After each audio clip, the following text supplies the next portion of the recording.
de la bonne main de Dieu. Cette main va œuvrer de bonnes choses. Il va secourir ceux qui l'avaient appelé. Mais cette bonne... Alors même s'il a été attaqué par ses frères et sœurs et ses parents pour qu'il puisse faire disparaître le plan que Dieu avait placé en lui, mais ce n'était pas vraiment possible.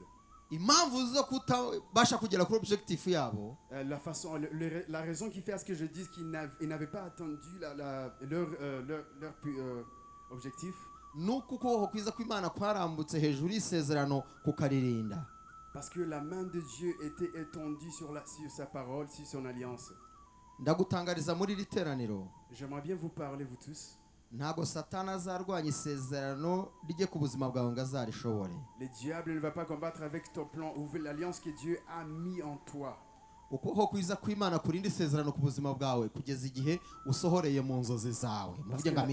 La bonne main de Dieu est placée en toi, ça va s'accomplir coûte que coûte.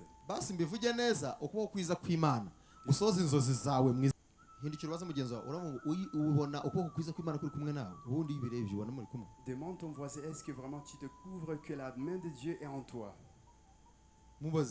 Tu peux demander à ton voisin. Demande à ton voisin. Demande à ton voisin. Tu te rappelles de tout ça? Tout ce que tu fais régulièrement, est-ce que tu trouves que la main de Dieu est en toi? Attends, je te dis quelque chose. Même si c'est ainsi, il y a la bonne main de Dieu qui va se manifester aujourd'hui. Même si ça se passe comme ça, même si c'est vraiment, ça n'a pas de sens, il y a la bonne main de Dieu qui va lui donner le bon sens. Ça va chaperner ce qui n'était pas chaperné.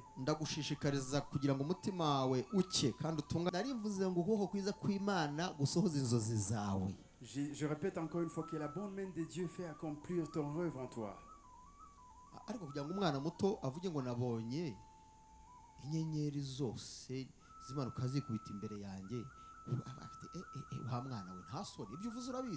Tu peux imaginer un petit garçon.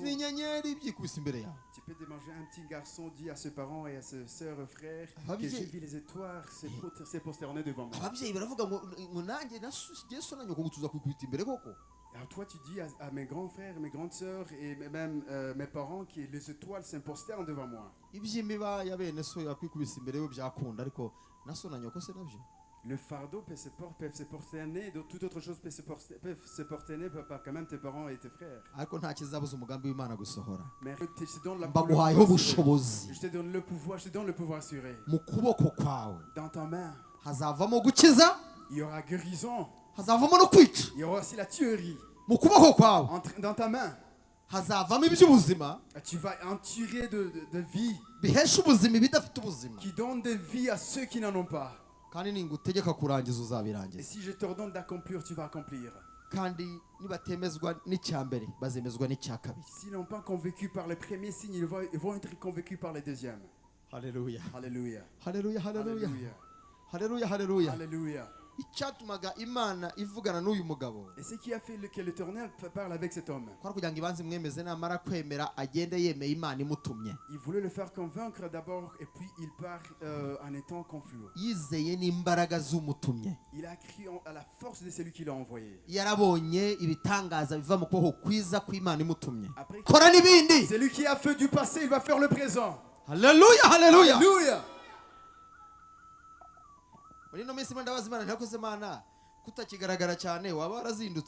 En ce jour, je suis en train de demander Dieu, pourquoi tu te manifestes plus, Seigneur, est-ce que tu es parti ailleurs?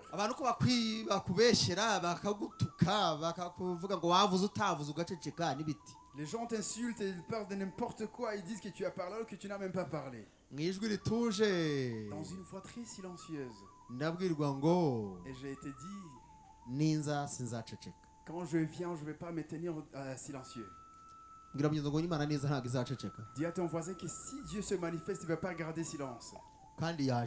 Et il est là, il est parmi nous. Dis à ton voisin qu'il est là. ize cyangwa ibyihorere, Est-ce qu'il peut venir ou qu'il arrête? ize ku buzima bwawe cyangwa ibibiretse, Il peut venir sur ta vie ou pas? ihute vuba ize ibijyemo cyangwa Est-ce qu'il se mêle dans ta veste? Hey! No mu buzima busanzwe, Même dans la vie normale. nugira ikibazo ukabona inshuti yayindi mwasangiraga amafiriti n'imireti iguteye umugongo uzavuga uti pu ntacyarimo. Normalement quand tu as un grand problème, même tes amis ariko umunsi w'ikigeragezo, mais quand le jour des ku munsi tentations, w'ikibazo, le jour des problèmes, nibwo inshuti zaboneka. c'est là que le vrai ami se manifeste. Fata ikiganza cya mugenzi wawe mumbariza ngo ubundi uri inshuti nyanshuti. Tu peux prendre la main de ton voisin, tu lui demandes est-ce que tu es un vrai ami? Mumbwire ngo iraje kubonere, iraje kubone. Dieu va venir et te voir. Haleluya, haleluya. Alléluia. Haleluya, haleluya. Alléluia. Umusirikare aba intwari ku Un rugamba. vrai soldat devient un héros dans la guerre. Umusirikare aba ikigwari ku rugamba. Un héros se manifeste dans la ariko guerre. ukuboko kw'Imana yacu, Alors la présence de notre Dieu, Bwana wa majeshi, le Dieu guerrier, umuhanga w'intambara, le combattier, umuhanga w'intambara, le combat que ugaba ibitero agatahana iminyago, c'est lui qui vainquit toute la guerre. utagira ikimuhagarara C'est imbere, lui qui se met à se tenir debout dans la guerre. iyo arambuye ukuboko gusa, Quand tu le tends à sa main seulement, imiraba n'imiyaga birahunga. l'anglais, ce miracle se manifeste. Haleluya! Alléluia. ukuboko kwiza kw'Imana kunesha, Que la bonne main de Dieu qui est là, kubane n'abo yishimira, que ça soit avec ceux qui kubane n'abo yahamagaye, qui soit avec ceux kubane n'abafite isezerano qui soit avec ry'umwami, ceux qui la qui ont d'alliance. yibuka icyo yakuvuzeho. Ceux qui avaient parlé à toi. ihangane n'ababisha bawe, Combat avec tes ennemis. ihangane n'ababisha bawe, Qu'ils se combattent avec tes ennemis. ihangane n'ababisha Qui se bawe, combattent avec tes ennemis. ihangane n'ababisha Se bawe, combattent avec tes ennemis. ihangane n'ababisha bawe, Combattent avec tes ennemis. abashaka kudehesha umurimo, zangiza ingirwabwenge, Qu'il détruit toutes ces zitagira ubwenge zirwanya iby'Imana. tous ces qui s'appellent Amen. icyo yavuze no kugikora azagikora Qu'il avait promis même mu l'accomplir. nzira imwe cyangwa iyindi. Dans un chemin ou un autre. nongeye kukwibutsa ko Imana yavuganye nawe, J'aimerais bien te parler qu'il t'a appelé, qu'il t'a parlé. igikomeje isezerano ryayo, Et il a toujours ta promesse. nubwo bisaba icyo, Même si ça demande tout cela. nubwo bitameze neza, neno jone w'ejo bikagenda uhabwo babwibihe humura, Je vais pas avoir aucun père. nubwo bitameze neza. hari intervention yamanutse ivuye mu ijuru, Il y a l'intervention qui est descendue du ciel.